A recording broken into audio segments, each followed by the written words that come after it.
Đây mình vẽទាំងអស់គ្នាដោយខ្ញុំនឹងមកនិយាយពី project របស់យើងគឺ LMS ORD អញ្ចឹងសម្រាប់ project មួយហ្នឹងគឺសម្រាប់យើងធ្វើមាន3 role គឺអញ្ចឹងគឺសម្រាប់role user គាត់អាចធ្វើការ submit assignment ធ្វើការមើលនៅ grade របស់គាត់ហើយគាត់អាច manage ទៅលើ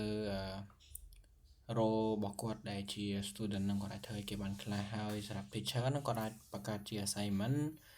អាចដាក់ assignment ឲ្យសិស្សធ្វើការ submit អាចឲ្យបន្ទុកទៅសិស្សហើយនឹង feedback អីផ្សេងៗហើយសម្រាប់ user admin ហ្នឹងគាត់ជាអ្នកធ្វើការ manage ទៅលើ group user ឲ្យផ្សេងៗគាត់អាចធ្វើការ disable user ឬក៏អាចគ្រប់គ្រង group ឲ្យផ្សេងៗអញ្ចឹងយើងធ្វើការ create account ដោយយើងដាក់ឈ្មោះ email ហើយ email ហ្នឹងទៀតសោតគឺយើងត្រូវការ email ដែលយើងប្រើពិតប្រាកដដោយសារតែយើងត្រូវការ verify អញ្ចឹងនៅពេលដែលយើងដាក់ email ពិតប្រាកដទើបយើងទទួលបាននៅការ verify នេះមកហើយយើងចុច verify ទើបអាចធ្វើការ login ចូលទៅកាន់ system របស់យើងបានអញ្ចឹងដោយសារតែខ្ញុំ demo ដើម្បីកុំឲ្យខាតពេលយូរខ្ញុំចូលទៅដល់ sign in ហ្មងទៅអញ្ចឹងដំបូងខ្ញុំចូលដល់ email មួយនេះដែលខ្ញុំមាន email ហ្នឹងសម្រាប់ verify ហើយខ្ញុំបង្កើតវាជា role របស់ teacher អញ្ចឹងនៅពេលដែល role របស់ teacher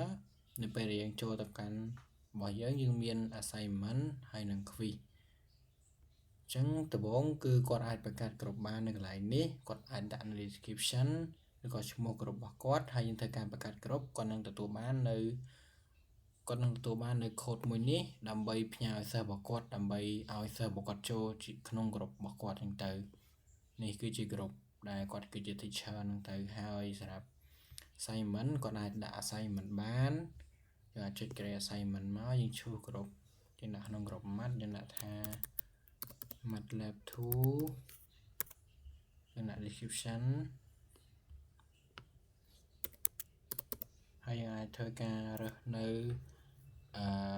deadline របស់ assignment របស់យើង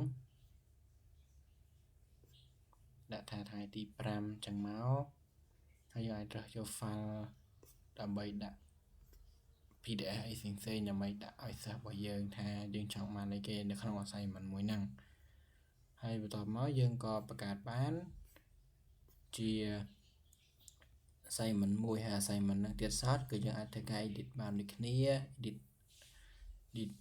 អីផ្សេងៗ file អីផ្សេងហើយក៏យើងអាចធ្វើការ disable ឬក៏ធ្វើការ enable វាមកដែរ